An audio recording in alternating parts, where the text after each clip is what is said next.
তো আপনাদেরকে আরেকবার স্বাগত জানাচ্ছি আজকের ফোর ভ্যালিজ এর ক্লাসে। আজকে আমি নিজেই ভাবছিলাম যে আসলে ঈশ্বরেরই ইচ্ছাতেই যে সব হয়। আগে আমাদের মুরব্বীদের কাছ থেকে শুনতাম। তো আজকে অনেকবারই মনে হয়েছে এটা, তো আবারও এইটাই যে আমরা প্রায় শেষের দিকে চলে আসছি ফোর ভ্যালিজ এর। যদিও আমরা আবার রিপিট করব প্রেজেন্টেশন আকারে। তো কিন্তু আমি ভাবছিলাম যে আরো আগে শেষ হয়ে যাবে, কিন্তু দেখেন, আহ, দেখলাম মাঝখানে কিছু কিছু ঝামেলার কারণে বেশ কয়েক সপ্তাহ হয়ে গেল আর আমরা শেষ করতে পারলাম না। তো ঈশ্বরের ইচ্ছা যখন হবে আসলে তখনই আমরা করতে পারবো। আর আমরা এই ফোর ভ্যালিজে এবং সেভেন ভ্যালিজেও পড়েছিলাম যে আসলে আমাদের কল্যাণ কিসে সেটা ঈশ্বরই আসলে সবচেয়ে ভালো জানেন। তো সেজন্য তাড়াহুড়াও নেই আমাদের, এমন না যে এটা শেষ করার একটা বিশেষ কোনো গোল আছে। আমাদের গোল হচ্ছে যে আমরা কিছু শিখবো, ঈশ্বরকে, যেটা আমরা আমাদের ছোট বাধ্যতামূলক প্রার্থনায় বলি যে হে ঈশ্বর, তুমি আমাকে সৃষ্টি করেছো তোমাকে জানবার জন্য এবং তোমার উপাসনা করবার জন্য। আসলে জানাটাই আমাদের গোল, এবং এই জানার জন্য জানাটা হচ্ছে আমাদের লং টার্ম গোল, এবং সেটার জন্য আমরা মাঝে মাঝে কিছু শর্ট টার্ম গোল গ্রহণ করি। তো ধরেন এই ফোর ভ্যালিজ স্টাডি, সেটাই একটা শর্ট টার্ম গোল। তো বাট আমরা তাকে জানছি, আমরা ওই লং টার্ম গোলের কমিটমেন্টে আছি। সেজন্য আসলে তার প্রতি আবার শুক্রিয়া, তাকে আবার অনেক ধন্যবাদ, ঈশ্বরকে অনেক ধন্যবাদ যে তিনি আমাদেরকে তাকে জানার পথে অবিচল থাকতে সাহায্য করছেন। তো জাস্ট আমার এই ফিলিংস গুলো ক্লাসের শুরুতে আপনাদের সাথে শেয়ার করলাম। আমরা গতদিনে 47 পড়ে শেষ করেছিলাম, আজকে 48 পড়বো, কিন্তু আমি ভাবলাম 47 আর 48 যেহেতু দুইটা কানেক্টেড আর আমরা মাঝখানে বেশ কিছুদিন গ্যাপ গেছে, তো আমরা 47 48 একসাথে পড়ি এবং তারপরে আলাপ করি। উম, তো আমি পড়ছি।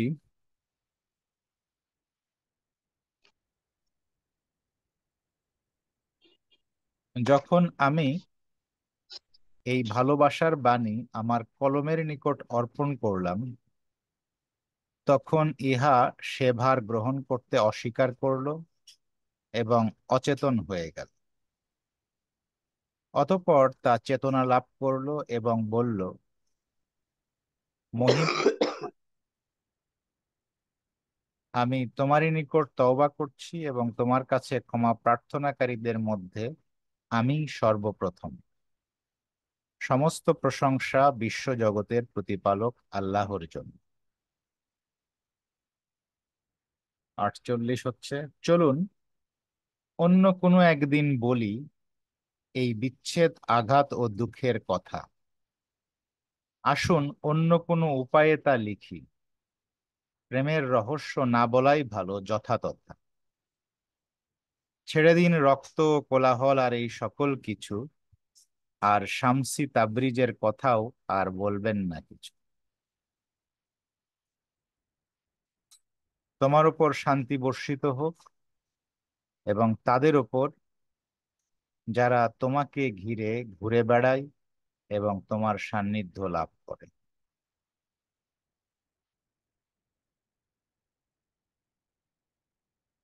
তো গতদিনে আমরা 47 নিয়ে আলাপ করেছিলাম। তারপরেও আহ, নতুন একটা, কি বলে, একটা ইনসাইটস আমার দৃষ্টিতে আমি পেলাম, তাই ভাবলাম 47 থেকে ওটা শেয়ার করি। যেমন গতদিন আমরা আলাপ এর মধ্যে এটা বলেছিলাম যে এই যে সূরা আরাফের 143 নাম্বার আয়াতের যে অংশটা কোট করেছেন বাহাউল্লাহ, এবং এখানে যে আমার কলমের নিকট অর্পণ করলাম আমার ভালোবাসার বাণী, when I entrusted this message of love to my pen, it refused the burden and soared away. Then coming to itself, it spoke and said, Glory be to thee do I turn in patience, and I am the first of them that implored thy pardon. তো এখানে যে পেনের কথা বলা হয়েছে, কলমের কথা বলা হয়েছে, সেদিন আলাপের সময় আমার এটা আহ, ঠিক ওইভাবে খেয়াল হয়নি। আমার পরে খেয়াল হলো যে আহ, হজরত মুসার টাইটেল কিন্তু মুসা কালিমুল্লাহ। তো সেটা যে কালিমুল্লাহ যেভাবে লেখা হয়, ওটা ছোট কাপ দিয়ে লেখা হয়। মানে আরবিতে দুইটা কাপ আছে, কয়ের উচ্চারণ হয়, একটা বড় কাপ, একটা ছোট কাপ। ছোট কাপ দিয়ে লিখলে কালামটা হয়ে যায় বাণী বা কথা।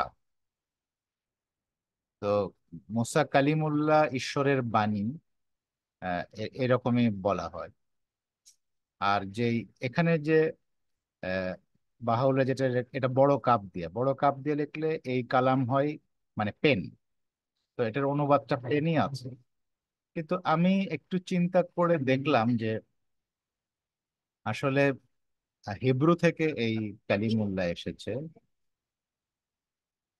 আর আরবিতে এসেছে। আমি জানি না হিব্রুতে এটা কি ছোট কাফে ছিল না বড় কাফে ছিল, বা কালিমুল্লাহ লাইক সাউন্ড কিন্তু একই, বাস দুইটা বানান দুইটা মিনিং। কিন্তু এখানে কিন্তু এই পেন যে ইঙ্গিত করেছে সেটা কিন্তু আবার এই এই পেন অচেতন হয়ে গেল এবং পেন চেতনা লাভ করে যে কথাটা বললো সেটা কিন্তু আবার কোরআনে একদম এক্স্যাক্টলি হযরত মুসার বর্ণনা করতে গিয়ে ওখানে বর্ণনা করা হয়েছে। যে সেটা সেদিন আমরা আলাপ করেছিলাম, হযরত মুসা যখন ওই তুর পাহাড়ে আগুন দেখে মানে আল্লাহর সাথে তার যে কনভারসেশন হলো ওটাও কোরআনে বর্ণনা আছে ওইভাবে। এবং যেই কনভারসেশনের সময় তিনি 10 কমান্ডমেন্ট লাভ করলেন, ওটাও কিন্তু বাণী লাভ করলেন। তো উনি ওই আহ, মানে জ্ঞান হারিয়ে ফেলেছিলেন এইভাবেই কোরআনে বর্ণনা আছে। এবং জ্ঞান লাভ করে জ্ঞান ফিরে পেয়ে এই কথাটা বলেছিলেন। একই কথা কলমকে বলা হচ্ছে। আবার এই আহ, কলম কলমের ব্যাপারে বলা হয়েছে যে কলমকে যখন ভার দেওয়া হলো সে ভার গ্রহণ করতে অস্বীকার করলো। আহ, এবং অচেতন হয়ে গেল। তো ইংলিশে দেখলাম যে ওই যে সোন্ড যে শব্দটা আছে, আহ, এটার অনেকটা পালিয়ে যাওয়ার সেন্সও হয় আর কি।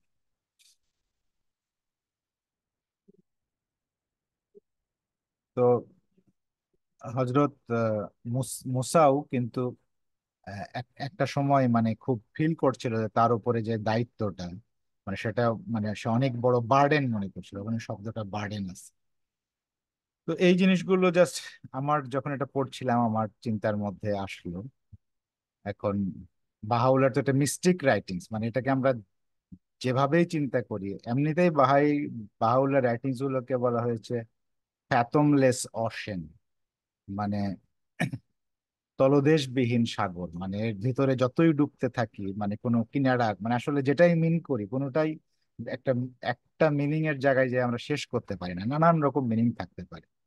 হ্যাঁ, এই জন্য এই ফোর ভ্যালিজ কে মিস্টিক কম্পাইলেশনের অন্তর্ভুক্ত করা হয়েছে। তো মানে নেক্সট আমার এই কতগুলো জিনিস মাথায় আসলো। আমি ভাবলাম যে আবার আমার ভাবনাগুলো আপনাদের সাথে শেয়ার করি আর আপনাদেরটাও আমরা শুনবো। তো পরের 48-এ যেটা আসছে এটা আবার হজরত রুমির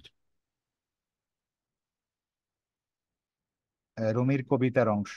এবং শামসি তাবরিজ তিনি আহ, হচ্ছে ধরা হয় যে আহ, রুমি যে সুফিবাদের দিকে আকৃষ্ট হয়েছিলেন সেটা এই শামসি তাবরিজের কে দেখেই। এবং শামসি তাবরিজের অনেক বড় প্রভাব রুমির উপরে আছে, এমনটি ধারণা করা হয়। ঠিক যেভাবে গ্রিসে আহ, অ্যারিস্টটল এবং প্লেটো ওনারাই অনেক লেখালেখি করেছেন। সক্রেটিসের নিজের হাতের কোনো লেখা নেই, কিন্তু এই অ্যারিস্টটল এবং প্লেটো ছিল ইন্সপায়ার্ড বাই সক্রেটিস। তো এখানে পারস্যে এরকম রুমি রুমি অনেক লিখেছেন। শামসি তাবরিজের আহ, অত বেশি লেখা নেই, তার অনেক বক্তব্য আছে, মানে শামসি তাবরিজকে তার শিষ্যরাই তুলে ধরেছে। তো শামসি তাবরিজ অনেকটা এই পারস্যের সক্রেটিসের মতো, আর এটা আমার অনুভূতি। আর রুমিকে ধরা যায় প্লাটোর মতো, এবং তারপরের যারা আছে ওনারা অ্যারিস্টটল টাইপের। তো এই কবিতার শেষে ওই শামসি তাবরিজের কথা বলছে। তো এখানে ওই আগেরটার সাথে যেভাবে লিঙ্ক, উনি হয়ে বলেছে যে চলুন অন্য কোনো একদিন বলি এই বিচ্ছেদ আঘাত ও দুঃখের কথা। তো এই বিচ্ছেদ আঘাত আর দুঃখটা হচ্ছে মানে ঈশ্বরের কাছ থেকে যে বিচ্ছেদ। কারণ আসলে তো সালেক, এইখানে যে সালেকের গোল বা লক্ষ্য হচ্ছে ঈশ্বর। তো সালেক যখন মানে এই ঈশ্বরের সাক্ষাৎ পাচ্ছে, এই পাচ্ছে না, মানে এইরকমই হয় সালেকের জীবনে। তো ঠিক যেভাবে একটা প্রেমিক বা প্রেমিকা তার প্রেমিক বা প্রেমিকাকে যখন দেখা হয় খুব ভালো লাগে, মাঝে মাঝে দেখা হয় না, বিচ্ছেদ, তখন অনেক বেদনা। তো এটা ধরেন এই মানব মানবীর প্রেমেই যদি এই অবস্থা হয়, তাহলে স্রষ্টার সাথে যখন তার সৃষ্টির প্রেম, সেটা কত মধুর। আর যখন এই বিচ্ছেদ হয় সেটা কত বেদনার। মানে এটা যদি আমরা একটু ভাবি বুঝতে পারবো। সেই জন্য এখানে এইভাবে বলছে যে চলুন অন্য কোনো একদিন বলি এই বিচ্ছেদ আঘাত ও দুঃখের কথা। আসুন অন্য কোনো উপায়ে তা লিখি, প্রেমের রহস্য না বলাই ভালো যথাতথা। কারণ এটা যথাতথা বললে সবাই এটা বুঝবেও না। লাইক ধরেন আপনি যদি একটা ছোট বাচ্চাকে, একটা শিশুকে যদি ধরেন একটা একটা ইউথরা, ধরেন ইউথরা নিজেদের প্রেমের কাহিনী যদি একটা শিশুকে বলে, শিশু বুঝতে পারবে না, কারণ ওই শিশুর মধ্যে তখনও ওই ওই প্রেমের ফিলিংসটা আসে না। তো ওই রকম সেন্সে যে এটা সবাই বুঝবেও না যদি এই প্রেম এবং এই বিরহের কথা যথাযথ যথাযথ বলা হয়, যথাযথ এটা বুঝবেও না সবাই। তো সেই জন্য এটা উনি ওনার কবিতায় সুন্দর করে বলছেন যে আসুন অন্য কোনো উপায়ে তা লিখি, প্রেমের রহস্য না বলাই ভালো যথাযথ। ছেড়ে দিন রক্ত কোলাহল আর এই সকল কিছু, আর শামসি তাবরিজের কথাও আর বলবেন না কিছু। শামসি তাবরিজের কথা বলবেন না কিছু মানে আহ, এটা আহ, ওইভাবে যে মানে ওনার কথা বলে আমরা, এটা আমার উপলব্ধি যে মানে ওনার কথা বলে আমরা তো আসলে ওনাকেও বুঝাতে পারবো না, আর উনি যা বলতে চান তাও বুঝতে পারবো না। মানে এটা আমার উপলব্ধি হচ্ছে যে শামসি তাবরিজের যে একটা হাই র্যাঙ্ক এই ক্ষেত্রে, সেই সেই জিনিসটাই এখানে রুমি বলেছে। এখন বাহাউল্লাহ আবার কেন এটাকে কোট করলেন, আমি আমার মনের মধ্যে প্রশ্ন আসলো।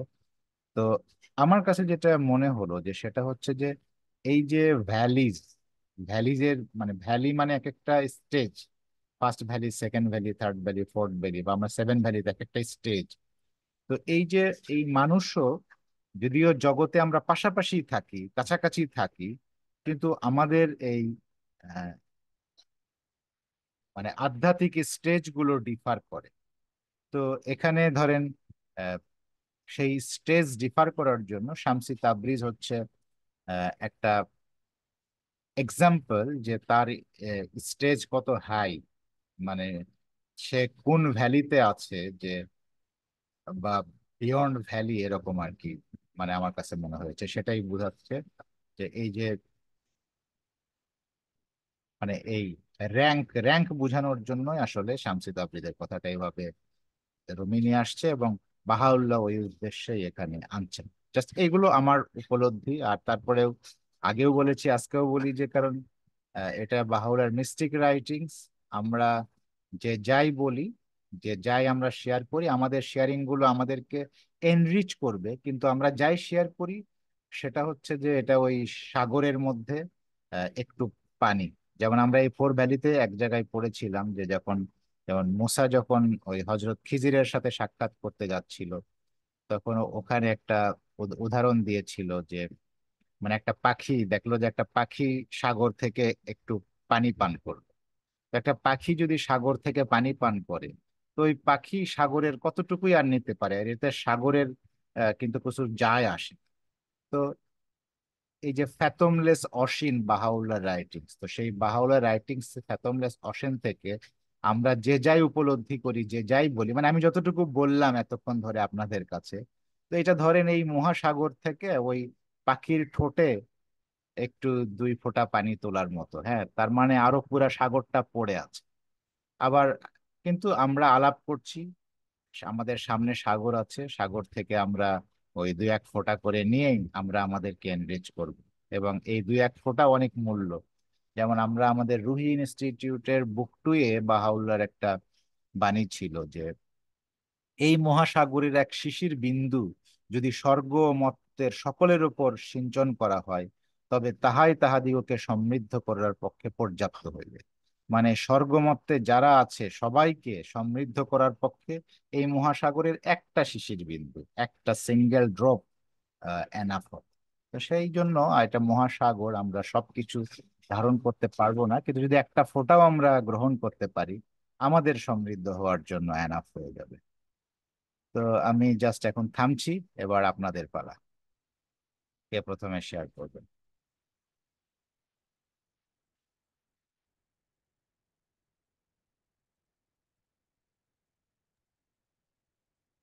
প্রথমে বলি, রহিম সার্ভার, আপনি এত সুন্দরভাবে বলেছেন যে অতুলনীয়, মানে প্রশংসার চূড়ায় আমার প্রশংসা করতে ইচ্ছা করছে।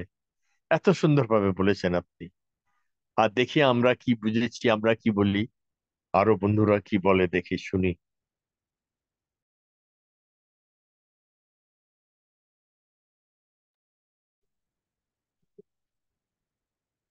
প্রশ্ন করে দেই। জি ভাই, প্লিজ। আচ্ছা, এখানে যে আপনি রুমির কবিতা থেকে আপনি আপনার আইডিয়াটা বলছেন, তো যেরকম বলছেন যে বিচ্ছেদে আমাদের দুঃখ, তো বিচ্ছেদটা কোন সময় হয়? আহ, আমরা তো আল্লাহর নৈকট্যের জন্য প্রতিদিন প্রার্থনা করতেছি, এবং যখন আমাদের দেহ ত্যাগ এই পৃথিবী থেকে চলে যায়, তাহলে আমরা আরো কাছাকাছি চলে যাই। তো বিচ্ছেদটা ঘটছে কোন সময়, এবং এটার জন্য যে দুঃখ করা হবে, সেটা মানে আমি একটু বুঝতে যাচ্ছি এটা, যে আমাদের তো কোনো আহ, আহ, বিচ্ছেদ হচ্ছে না, আমরা এইখানেও থেকেও স্মরণ করছি, এবং যখন আমরা ইহলোক ত্যাগ করছি, তো আরো কাছাকাছি চলে যাচ্ছি। আচ্ছা।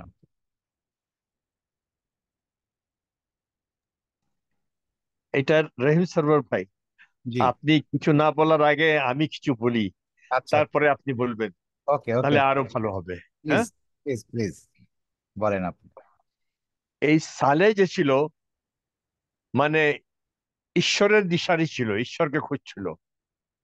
ঠিক যেরকম আহমদ, লহে আহমদ যে আছে, ওই আহমদ যে ইরান থেকে ভারত পর্যন্ত আসছিল, খুঁজে বার হয়েছিল, 10-12 বছর সে বাহাউল্লাহকে খুঁজতেছিল। এবং খুঁজতে খুঁজতে খুঁজতে সে যেরকম সালে খুঁজছিল, সেরকম এই আহমদও খুঁজছিল বাহাউল্লাহকে। এবং সে খুঁজতে খুঁজতে যখন ইস্তাম্বুলে পৌঁছায়, তখন এই লৌহে আহমদ বার্তাটা তার হাতে আসে। এবং সে যখন পায় এটা, তখন অ্যাড্রিয়ানোপলে বাহাউলা আছেন, আর উনি আর ওনার বাহাউলা। আহমেদ কি, সরি, হ্যাঁ, আহমেদ কি ওই যে আহমেদের ফলকলিপিকে বলছেন? হ্যাঁ, আমাকে আমাদের প্রগলিপিক, হ্যাঁ। তো ও, উনি আর বাহাউলার সাথে দেখা করতে যাননি, উনার বাহাউলার সাথে এই চিঠির মধ্যে দেখা হয়ে গেছে, এবং দেখা উনি বার হয়ে গেলেন, আবার ইস্তাম্বুল থেকে কোথায় কোথায় গেলেন, উনি প্রচার কাজের জন্য বেরিয়ে গেলেন। মানে দেখেন, উনি পাবার দিশারি ছিলেন, খুঁজছিলেন, পেলেন, পেয়ে আবার বিচ্ছিন্ন হয়ে গেলেন, মানে উনার আদেশ পালন করার জন্য আবার উনার থেকে দূরে চলে গেলেন। উনি ইস্তাম্বুল থেকে আবার অ্যাড্রিয়ানোপলে যান নাই উনি। তো এই পাওয়া আর মানে দূরে চলে যাওয়াও, মানে উনার আদেশ পালন করা, ওটাও আরো পাওয়া।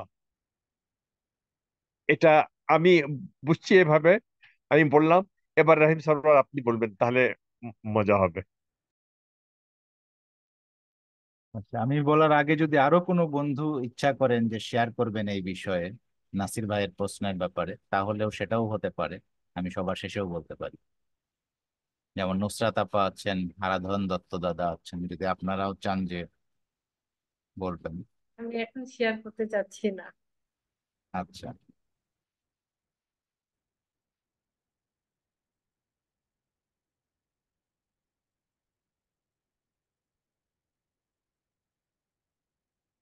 ঠিক আছে, তাহলে আমি বলি।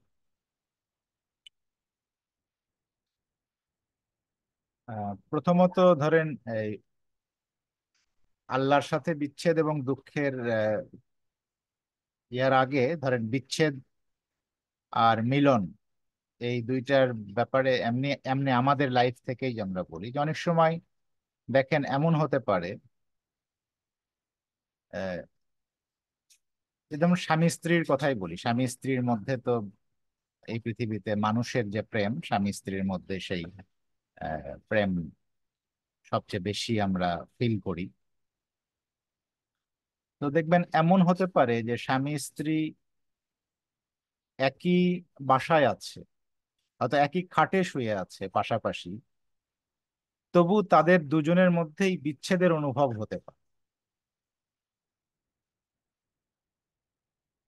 এখানে সবাই, আমরা যারা আছি সবাই ম্যাচিউরড, আমাদের দাম্পত্য জীবন আছে হয়তো, আহ, হতে পারে। আবার দেখবেন যে আমরা হয়তো এক জায়গায় নেই, দূরে দূরে আছি। হয়তো এখন ফোন ফোন আছে, ফোনে কথা বলছি, বা যখন ফোন ছিল না হয়তো, আপনারা অনেকে আছেন সেই সময়েরও আছেন, দূরে থাকলেও মনে হতো যে না কাছেই আছে। মানে তখন মিলনের, মানে অনেক দূরে থাকার পরেও মিলনের ফিলিংস হতে পারে। আবার ধরেন পাশাপাশি শুয়ে থাকার পরেও বা পাশাপাশি বসে থাকার পরেও বিচ্ছেদের ফিলিংস হতে পারে। তো মিলন এবং বিচ্ছেদের যে ফিলিংস, সেটা অনেকটা কাছে এবং দূরের চাইতে, মানে উভয়ের যে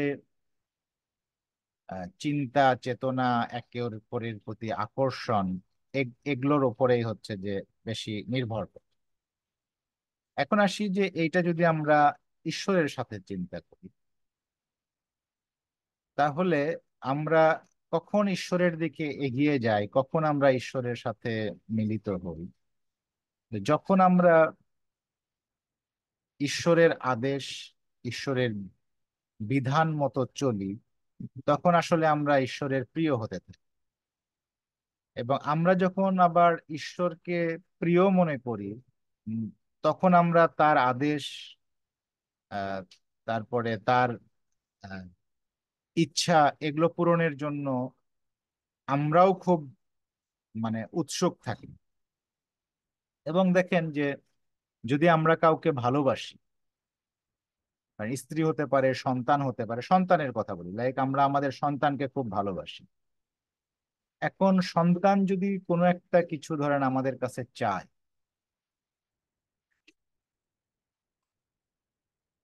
তো অনেক তো বাবা মা আছে যে অনেক সময় সন্তানের অন্যায় চাওয়া পাওয়াও পূরণ করে দেয় ভালোবাসার খাতির। ওই যে মানে ইমোশনাল ব্ল্যাকমেইলিং বলে, যে যদি আমরা খুব ইমোশনাল হই, তাহলে অনেক সময় যাদের প্রতি আমরা ইমোশন শো করি তারা ইমোশনাল ব্ল্যাকমেইলও করতে পারে। তো কেন করতে পারে? কেননা ইমোশন যখন থাকে, প্রেম যখন থাকে, তখন সে যা চায় তাই আমরা দিতে চাই। তো যদি আমরা ঈশ্বরকে ওইভাবে ভালোবাসি, তাহলে যখন আমরা ঈশ্বরের বিধান পড়বো বা ঈশ্বরের এই ফোর ভ্যালিজ শুরু হয়েছিল, ফোর ভ্যালিজের প্রথম ভ্যালিজটা কিন্তু হচ্ছে যে এই শরীয়তের আদেশ নিষেধ মেনে চলার মধ্যে দিয়ে। তার মানে সালেকের যাত্রাটা শুরু হচ্ছে যে ঈশ্বরের যে বিধান তা পুঙ্খানুপুঙ্খ ভাবে মেনে চলার মধ্যে দিয়ে। তো এটা যদি আমরা তাকে ভালোবাসি, তাহলে তার সাথে আমাদের প্রেম থাকে, তাহলে তখন কিন্তু আমরা তিনি যা চেয়েছেন তা যদি আমাদের জন্য অনেক কঠিনও হয়, কষ্টেরও হয়, আমরা আনন্দ চিত্তে সেটা করব। কারণ আমরা যদি আমাদের সন্তানকে ভালোবাসি, তখন তাদের আশা আকাঙ্ক্ষা পূরণ করার জন্য যদি আমাদের অনেক কষ্টও হয়, আমরা সেটা মেনে নিই। এখন হয় কি, এই এই জগতে যে কখনো কখনো আমরা এই যে জগতের যে ব্যারিয়ার গুলো আছে, মানে আসক্তি, একটা তো হচ্ছে সব সময় আমাদেরকে শিক্ষা দেওয়া হয়েছে নিরাসক্তির জন্য, কিন্তু আমরা কখনো কখনো এই জগতের কোনো কিছুর প্রতি আসক্ত হয়ে যাই বা এই জগতের মোহমায়ার প্রতি আসক্ত হয়ে যাই। আসক্ত হয়ে গেলে সেই সময়টাই আসলে আমাদের ওই ঈশ্বরের সাথে এক ধরনের বিচ্ছেদ হয়।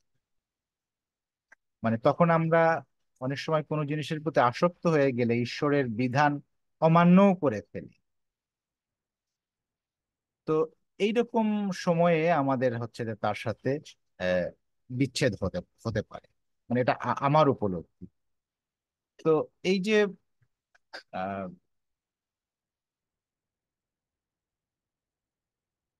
প্রথম 47-এ যেটা বলা হয়েছে যে এই ভালোবাসার বাণী, যে এই ভালোবাসার যে কিরকম ভালোবাসা, এই প্রেমটা কিরকম প্রেম, সেইটা লেখার জন্য যখন কলমকে বললো তাহলে এই ভালোবাসাটা কিরকম, মানে আমি এই যে ভালোবাসা বিচ্ছেদ যেটুকু বর্ণনা করলাম সেটা একেবারেই আমাদের মেটেরিয়াল লাইফ দিয়ে বর্ণনা করলাম, কেননা আমাদের কাছে মেটেরিয়াল লাইফের বাইরে আসলে কোনো এক্সপ্লেন করার মতো কিছু নাই। ঠিক ওই যে মানে অন্ধকে বোঝানোর মতো, লাইক একটা অন্ধ, আহ, আপনি মনে করেন হয়তো একটা সমুদ্র সৈকত দেখে আসছেন। তো আপনি একটা অন্ধকে যদি বর্ণনা করবেন যে সমুদ্র সৈকতটা কি, তাহলে উনি তো কখনো চোখে দেখেন নাই, তাহলে উনি ধরেন হয়তো ধরে স্পর্শ করেছে বা ওনার নলেজ আছে, এরকম একটা কোনো জিনিস উপমা দিয়ে আপনি বোঝানোর জন্য চেষ্টা করবেন। তো তেমনি ঈশ্বর যখন আমাদেরকে আধ্যাত্মিক জগতের বিষয় বুঝায়, মানে আমরা তো হচ্ছে যে আসলে আমাদের জাগতিক চক্ষু আছে, আমাদের ব্রেন আছে, বুদ্ধি আছে, কিন্তু আমাদের ওই যে আধ্যাত্মিক চক্ষু যখন আমাদের না খোলে, তখন ঈশ্বর আমাদেরকে বোঝানোর জন্য বা যারা ঈশ্বরের কে উপলব্ধি করে সুফিরা, তারা আমাদেরকে বোঝানোর জন্য এই আমাদেরই আহ, মানে যে এক্সপেরিয়েন্স আছে মেটেরিয়াল ওয়ার্ল্ডে, সেই মেটেরিয়াল জিনিসগুলো দিয়েই বোঝানো হয়। তো এখানে যেমন এই যে যে শব্দগুলো আছে, কলম, তারপরে চেতনা, যা কিছু মানে ওয়ার্ড আমরা 47 এবং 48-এ পড়তেছি, এখানে দেখেন এই বাণীগুলো মিস্টিক, কিন্তু এখানে ওয়ার্ড গুলো ব্যবহার করা হচ্ছে হচ্ছে আমাদের মেটেরিয়াল ওয়ার্ড। তো এই যে ভালোবাসা, যখন ভালোবাসার একটা ম্যাটেরিয়াল, আমরা যখন ভালোবাসা বুঝি, বড় জোর আমরা কি বুঝি? স্বামী স্ত্রীর ভালোবাসা, প্রেমিক প্রেমিকার ভালোবাসা, বা পিতা ও সন্তানের ভালোবাসা, মা ও সন্তানের ভালোবাসা, আমাদের কাছে এই এক্সপিরিয়েন্স আছে। কিন্তু এই যে ঈশ্বর আর হচ্ছে যে আহ, ঈশ্বরের প্রেমিক কোন আত্মার মধ্যে যে এই ভালোবাসা, সেই ভালোবাসা যে আত্মা ওই ভালোবাসাতে পড়েছে, মানে অনলি সেই ফিল করবে, এবং যে পড়ে নাই মানে তাকে আসলে এটা বোঝানো ইম্পসিবল। আর সেই জন্যই মানে ওই ভালোবাসার বাণীটা যে মানে কত বড়, যে ওই কলমের নিকট যখন অর্পণ করা হচ্ছিল, প্রথমে তো কলম নিতে চাই নাই, তারপরে তবু যখন দেওয়া হলো কলম অজ্ঞান হয়ে গেল। আর চেতনা লাভ করার পরে কলম ক্ষমা চাইলো। কেন ক্ষমা চাইলো? কেননা আহ, কলম এই দায়িত্ব মানে পালন করতে পারবে না, মানে পুরাপুরি, হয়তো সে চেষ্টা করছে, কিন্তু এটা পুরাপুরি মানে মানে কলমের পক্ষে লেখা সম্ভব না, কেননা ওই যে স্পিরিচুয়াল ওয়ার্ডের মিনিং ম্যাটেরিয়াল ওয়ার্ল্ডে মানে মিন করা। তো সেই জন্যই আহ, আবারও মানে আপনি প্রশ্ন করলেন, প্রশ্নের উত্তরে ইয়াসিন সাহেবও বললেন, আমিও বললাম। আহ, এবার এগুলো সবই হচ্ছে যে আমরা যা যা উপমা ব্যবহার করলাম সবই এই ম্যাটেরিয়াল ওয়ার্ল্ড। কিন্তু এটা একমাত্র আমাদের প্রত্যেকের পক্ষেই বোঝা তখনই বোঝা সম্ভব যখন আমরা নিজে নিজে আসলে এই ঈশ্বরের প্রেমে পড়ব, নিজে ঈশ্বরের বিরহ ফিল করব, একদম নিজের ফিলিংস থেকেই বুঝবো। এবং আমি মনে করি যে এটা আমাদের সবারই কিছু মাত্রায় না কিছু মাত্রায় আছে। আমি জানি যে আমরা সবাই ঈশ্বরকে ভালোবাসি, ঈশ্বরও আমাদেরকে ভালোবাসে। আমাদের ভালোবাসার আমাদের মধ্যেও কিছু বিরহের ফিলিংস আছে, কিন্তু এটা যার যার জায়গাতে, যার যার স্টেজ থেকে আমরা এটা বুঝতে পারবো। মানে এটা আসলে কেউ কাউকে এক্স্যাক্টলি কারো এক্সপেরিয়েন্সটা মানে বোঝানো যাবে। ঠিক ধরেন এই পৃথিবীতেও, এই ম্যাটেরিয়াল ওয়ার্ল্ডেও, লাইক ধরেন আমরা অনেক সময় বিভিন্ন জায়গায় বেড়াতে যাই, আর বেড়াতে যেয়ে সেই জায়গার ধরেন ছবি তুলি, ভিডিও করি, করে আমরা শেয়ার করি, এখন সোশ্যাল মিডিয়াতে শেয়ার করি। আগেকার দিনে হয়তো আমরা প্রিন্ট টিন করে বন্ধুদেরকে দেখাতাম। তো বোঝা যায়, লাইক ধরেন আপনি এক জায়গায় বেড়াতে গেলেন, একটা সুন্দর ঝর্ণার কাছে ছবি তুললেন, ভিডিও করলেন। ওই ভিডিও এবং ছবি যদি আমাকে শেয়ার করেন, আমি ফিল করতে পারবো মানে কিছুটা, যে বাহ কত সুন্দর একটা ঝর্ণার পাশে। কিন্তু আপনি ওই জায়গাতে উপস্থিত থেকে যেই ফিলিংসটা পেয়েছেন, আপনার পাঠানো ভিডিও থেকে আসলে আমি কোনোদিনই ওই ফিলিংসটা লাভ করতে পারবো। মানে একমাত্র আপনি ওই জায়গায় গেছেন, আপনার ফিলিংসটা হচ্ছে পারফেক্ট ফিলিংস। আর আপনার পাঠানো ভিডিও দেখে আমি ফিল করতে পারবো, কিন্তু সেই ফিলিং কখনোই আপনি ওই জায়গায় থেকে যেই ফিলটা লাভ করেছেন ওটা কখনো আমি মানে পাবো না। তো এখানেও যেই কথাগুলো হচ্ছে, যেই ডিসকাস গুলো হচ্ছে, এটা অনেকটা জাস্ট ওই রকম। মানে ঠিক আহ বোঝানো যায় না, কিন্তু আবার আমরা একসাথে আলাপ করছি, আহ, একে অপরের সাথে শেয়ার করছি, তাতে করে আমরা সবাই সমৃদ্ধ হচ্ছে। ওই ভিডিও শেয়ারিং এর মতো, যে যার যতটুকু এক্সপিরিয়েন্স আছে আমাদের কথার মধ্যে দিয়ে একে অপরকে ছড়িয়ে দিচ্ছি। কমপ্লিট না হলেও কিছুটা শেয়ারিং হচ্ছে আমাদের, সেই জন্যই আমাদের ক্লাস। তো আমি এতটুকুই বলতে পারলাম, থ্যাংক ইউ।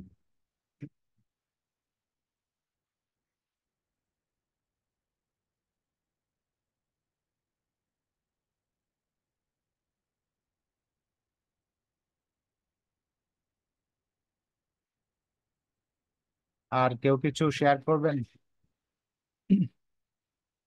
বা নাসির ভাইয়ের যদি ফার্দার কিছু প্রশ্ন থাকে।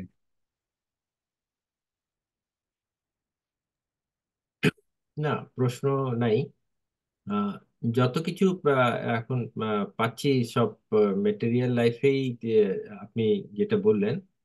কিন্তু যেটা মানে আমার যেদিকে দৃষ্টি ছিল যে আহ, আল্লাহ থেকে বিচ্ছেদ, এই আপনি বলেছেন অবশ্য, আমি বুঝতে পেরেছি আহ, যে আল্লাহর বিচ্ছেদ থেকে দুঃখ প্রকাশ। এবং আহ, আমার ইয়েটা ছিল যে মানে ঈশ্বরের থেকে বিচ্ছেদ তো আমরা হচ্ছি না, কারণ এই জগতে থাকতেছি তো আমরা প্রার্থনার মাধ্যমে আমরা তার নৈকট্য আলা চাচ্ছি। এবং যখন আমরা উম, দেহ ত্যাগ করছি তখন তো আরো কাছাকাছি চলে যাচ্ছি। তো হ্যাঁ, এরকম হতে পারে যেটা আপনি বলছেন, বা আমার ধারণা থেকে যে বিচ্ছেদ বলতে যখন আমরা আল্লাহর এই আইন কানুন বা যেটা আদেশ নিষেধ করেছেন ওটা যদি আমরা না মানি, তাহলে আমরা বিচ্ছেদ হয়ে যাচ্ছি। আহ শুধু মেটেরিয়াল লাইফে থাকলে তো হবে না। আর আহ, আর সেখানে গেলে তো কোনো উপায় নেই নৈকট্য ছাড়া। তো এই এই দৃষ্টি থেকে আমি আমি বুঝতেছি, এবং আপনাদের আলোচনা থেকেও আমি এটা পেয়েছি। জি, থ্যাংক ইউ।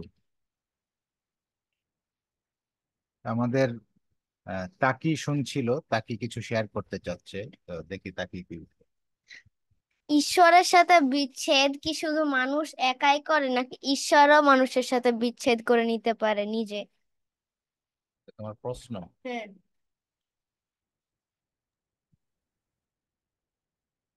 এটা হচ্ছে যে মানে আসলে ঈশ্বর তো যখন সৃষ্টি কার্য শুরু করলেন আমার উপলব্ধি থেকে, তখনই উনি তখন থেকে সবকিছু একটা নিয়মের মধ্যে চালান। এবং আমরা যদি এই বস্তু জগতেও দেখি, তাহলে বস্তু জগতের সবকিছু একটা নিয়ম, একটা ফর্মুলার মধ্যে দিয়ে চলে। যেমন এই সূর্য, সূর্য একটা নিয়মের মধ্যে দিয়ে চলছে। আমরা যে পৃথিবীর উপর বসবাস করছি, পৃথিবী একটা নিয়মের উপর দিয়ে চলছে। এবং এই পৃথিবীতে যত পদার্থ আছে, সব পদার্থ একটা নিয়মের মধ্যে দিয়ে চলে। পানি একটা সবসময়, পানির একটা বিশেষ ধর্ম আছে, আগুনের একটা বিশেষ ধর্ম আছে। তার মানে আমরা দেখি যে ঈশ্বরের সৃষ্টিতে একটা নিয়ম আছে। ইভেন আধ্যাত্মিক জগতেও একটা নিয়ম আছে। যেমন আমরা নিহিত বাক্যাবলীর মধ্যে কিছু আধ্যাত্মিক নিয়ম বুঝতে পারি। যেমন উনি বলেছেন যে প্রত্যেক আক্রমণকারী ঈশ্বরের আশীর্বাদ হইতে নিজেকে বঞ্চিত করিবে। তার মানে এটা একটা ডিভাইন রুল, যে কেউ যদি আক্রমণ করে কাউকে, তাহলে আক্রমণ, যে আক্রমণের শিকার হলো সে না, যে প্রথমে আক্রমণ করলো সে হচ্ছে ঈশ্বরের আশীর্বাদ থেকে বঞ্চিত হবে। এটা একটা ডিভাইন রুল। তেমনি আবার আরেকটা নিহিত বাক্যাবলীর মধ্যে আছে যে তুমি আমাকে ভালোবাসো যেন আমি তোমাকে ভালোবাসতে পারি। যদি তুমি আমাকে প্রেম না করো, তবে আমার প্রেম তোমার নিকট কিছুতেই পৌঁছাবে না। তার মানে যে আসলে আহ, এটা হচ্ছে একটা ডিভাইন রুলস, যে যদি আমরা ঈশ্বরের প্রেম পেতে চাই, ঈশ্বরের নৈকট্য পেতে চাই, তাহলে আমাদেরকে ঈশ্বরকে ভালোবাসতে হবে। ভালোবাসলেই তার ভালোবাসা আমাদের কাছে পৌঁছাবে। আর যখনই আমরা তাকে ভালোবাসা বন্ধ করি, তখন আসলে এই ডিভাইন রুলস অনুযায়ী তার ভালোবাসা আমাদের দিকে আসাটা বন্ধ হয়। তো অনেকটা এরকম যে বন্ধ হয়ে যায় বলতে কি আসলে তিনি বন্ধ করেন না। যেমন ধরেন আহ, যখন বৃষ্টি হয়, বৃষ্টি পড়া হয়তো বন্ধ হয় না, কিন্তু আমরা যদি বৃষ্টির মধ্যে ছাতা নিয়ে বের হই বা রেইনকোট নিয়ে বের হই, বা আমরা যদি কোনো একটা ছাদের নিচে থাকি, তাহলে যতই বৃষ্টি পড়ুক ওই বৃষ্টি কিন্তু আমার গায়ে পড়বে। কেননা আমি ওইটাকে প্রোটেক্ট করে রাখছি, আমি একটা ব্যারিয়ার সৃষ্টি করে রাখছি যেন বৃষ্টি আমাকে না ধরে। তো তেমনি যখন আমরা ঈশ্বরকে প্রেম করা বন্ধ করি, ঈশ্বরের বিধান মানা বন্ধ করি, তার মানে তখন আমরা একটা একটা ব্যারিয়ার নিজেরাই তৈরি করি। ঈশ্বরের প্রেম আমাদের কাছে অলওয়েজ আসতেছে, ঈশ্বরের করুণা আসতেছে, কিন্তু আমরা তাকে প্রেম করা বন্ধ করে, তার বিধান মানা বন্ধ করে একটা ব্যারিয়ার তৈরি করি, যেটা তার আশীর্বাদ, তার প্রেম আমাদের কাছে আসাটা বন্ধ করে। এরকমই আমার ফিলিংস।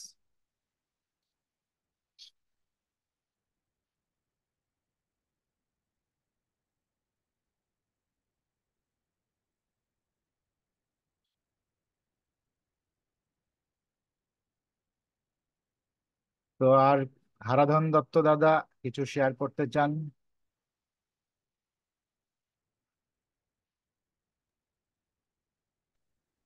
আসলে অনেকদিন পরে তো আসছি, সবকিছু বুঝে উঠতে কষ্ট হইতেছে আমার। আহ, আপনি একটু কাইন্ডলি 47 নাম্বার একটু দেন, আমি দেখতে পাচ্ছি না। অস্পষ্ট, অর্ধেক আসে অর্ধেক নাই, স্ক্রিনে অর্ধেকটা আসছে। পুরাটাই তো এখন ওরা, আছে আমার এখানে, দেখেন এখন দেখা যাচ্ছে। হ্যাঁ, এখানে এই যে আপনি বললেন যে 47 ও 48 দুইটা রিলেটেড। আমি নিজেকে নিজের প্রশ্ন করলাম যে কেন রিলেটেড, কিভাবে রিলেটেড, বুঝতে পারি। তো ওই নাসির ভাই প্রশ্ন করাতে একটু আমার কাছে মনে হলো যে আসলে যেরকম, যখন আমি ভালোবাসার বাণী আমার কলমের নিকট অর্পণ করলাম, তখন ইহা সে ভার গ্রহণ করতে অস্বীকার এবং অচেতন হয়ে গেল।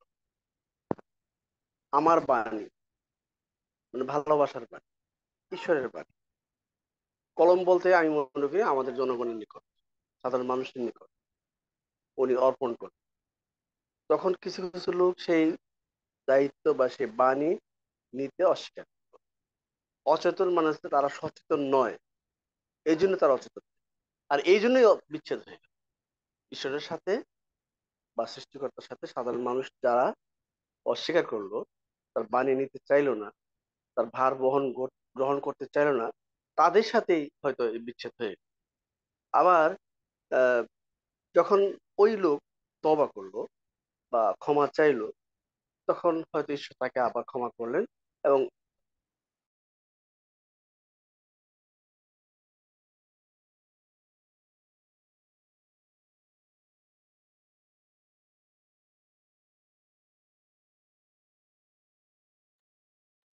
আপনার কথা শোনা যাচ্ছে না। হ্যাঁ, আরাধন দাদা, আপনার কথা শোনা যাচ্ছে না। কথা হারাই গেছে আমার। হ্যাঁ, নেট চলে যায় তো, ইয়ে হয়ে যায়, ওনার কথা ঠিক থাকে না। যাক, আমি মনে করি যে এটুকুই আর কি, যে ওই যখন এই অচেতন লোকরা ঈশ্বরের বাণী থেকে নিজেকে মুখ ঘোরায় নেয় বা সরে যায়, তখনই তারা বিচ্ছিন্ন, ঈশ্বরের সান্নিধ্য থেকে, ঈশ্বরের অনুগ্রহ থেকে, ঈশ্বরের ভালোবাসা থেকে, তখন তাদের ঘটে। আবার যখন তারা সেই এই অনুভূতির মধ্যে জাগে যে আমরা তো ওই ঈশ্বরের বাণী অস্বীকার করলাম, আবার আহ, যখন নিজেদেরকে নিজেরা প্রশ্ন করে আবার ঈশ্বর দিকে মুখ ঘুরায়, এবং তখন তারা ঈশ্বরের কাছে ক্ষমা চায়, আবার সেই সময় তারা আবার ঈশ্বরের সাথে পারে। আমি এরকম বুঝতেছি। হুম, সুন্দর। এবং এই আপনার লাইন যখন ডিস্টার্ব করছিল, এটা দেখে আমার আর একটা ইয়ে মনে পড়লো, এই যে লাইনের ডিস্টারবেন্স, এটাও এক ধরনের বিচ্ছেদ, যে দেখা আপনারও খারাপ লাগে, আমাদেরও খারাপ লাগে, আমরাও আপনাকে শুনতে পারছি না, আবার আপনিও। ঠিকই আসলে। তো এই এরকমই ঈশ্বরের সাথে আমরা মাঝে মাঝে ডিসকানেক্ট হয়ে যাই। আর তখন ডিসকানেক্ট হয়ে গেলে আমাদের ওটা একটা বিচ্ছেদ, দুঃখ লাগে। নুসরাত আপা, কিছু শেয়ার করবেন? সবাই খুব সুন্দর বললো। আসলে অনেক দিন পরে আসলাম, মানে মাথায় ঢুকছে না যেটা। হারাধন দত্ত দাদা খুব সুন্দর 47টা বর্ণনা করলেন। আমি একটু ই করছি যে মানুষ আসলে যখন কুসংস্কারে আবদ্ধ থাকে, তখন তারা অন্তত তার মানে ঈশ্বরকে মানে এত পাপের সমস্ত দূরে থেকে যায়। আবার যখন মানুষ মানে এই সচেতন হয়, যখন কখনো যখন এই এই যোগের মোহ থেকে থাকে অচেতন হয়ে যায়, যখন মোহ ত্যাগ হয়ে যায় তখন ওরা সচেতন হয়। তখন তারা ঈশ্বরের কাছে আসার জন্য আমরা তখন লালায়িত হই, যে ফিল করি যে আসলে কেন দূরে সরে গেছে অচেতন। তা এটা হচ্ছে দূরে থাকার ওই বিচ্ছেদের একটা, যেটা আপনি সুন্দর বলছেন যে কারেন্ট নিয়ে, এটাও যে মানুষ তখন কি করে যে আল্লাহ থেকে যখন ই হয়ে যায় এই মোহ জগতে, এই জগতে, আর যখন জগৎটা কেটে যায়, এই স্বপ্নটা কেটে যায়, তখন মানুষের সচেতনতা আছে যে আমি ঈশ্বর থেকে বিচ্ছিন্ন হয়েছি বলে এরকম। তো হুম। এই জিনিসটা যে বুঝে, সে আসলে ঈশ্বরের আশীর্বাদ প্রাপ্ত। তা হুম। এটা কৃতজ্ঞ লোকদের মতো হতে পারে। জি। তো এটা আমরা কখন করি? যখন হলো শোকের সময় বা হলো খুব ক্লেশের সময় আমরা এই জিনিসটা ঈশ্বরের আশীর্বাদ প্রাপ্ত হয়, তার আগে আমরা মানে ঈশ্বরের থেকে বিচ্ছেদ হয়ে যাই এই জগতে। জি। থ্যাংক ইউ নুসরাত আপা। ইয়াসিন ভাই। আপনি, আমি বলতে চাচ্ছি যে বিচ্ছেদ দুই রকম আছে।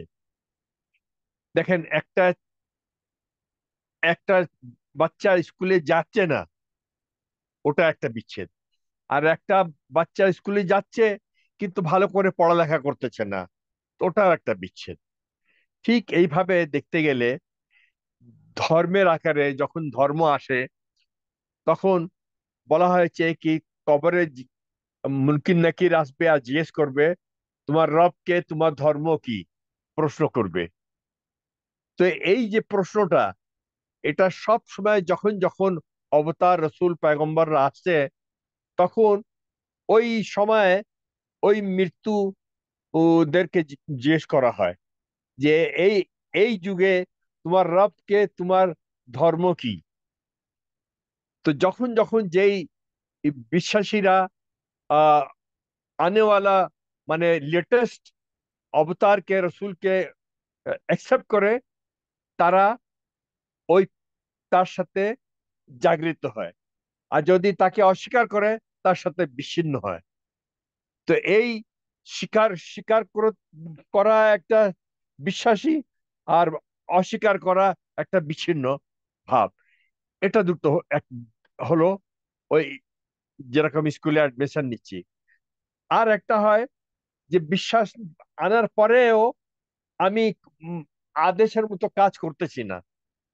তো যখন আদেশের মতো কাজ করছেন, তো ওটাও একটা বিচ্ছেদ আছে।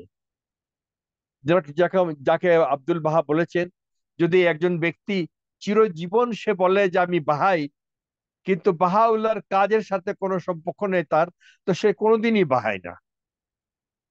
অর্থাৎ বললাম দুই রকম বিচ্ছেদ আছে, একটা তো অস্বীকার করা, একটা তো বিচ্ছেদ মানে একদম বিচ্ছেদের জগতে চলে যাওয়া, একটা গ্রহণ করার পরেও নিজেকে আমি বাহাউল্লাহর শিক্ষা বা মোহাম্মদের শিক্ষা বা যখন যেই লেটেস্ট ধর্ম এসছে তার শিক্ষা পালন করতেছি না, তো ওটাও একটা বিচ্ছেদ। এই বিচ্ছেদের কথা এইভাবে আমি বুঝতে পারলাম। না, দারুণ, থ্যাংক ইউ ইয়াসিন ভাই, খুবই সুন্দর বলেছেন, একদম দারুণ বলেছেন। মানে স্কুলের স্কুলের উদাহরণটা আমার কাছে খুবই ভালো লাগলো, যে হ্যাঁ, মানে যে স্কুলে যাচ্ছি, স্কুলের রেগুলার স্টুডেন্ট, কিন্তু পড়াশোনা করছি না, আহ, তাহলে তো ওটাও এক ধরনের বিচ্ছেদ। হ্যাঁ।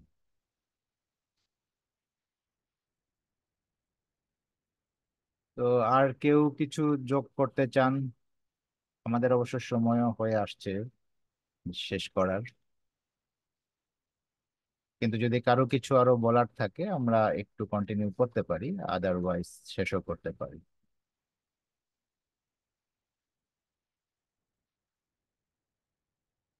নাসির ভাই? না, আর কিছু বলার নেই। আচ্ছা। Thank you.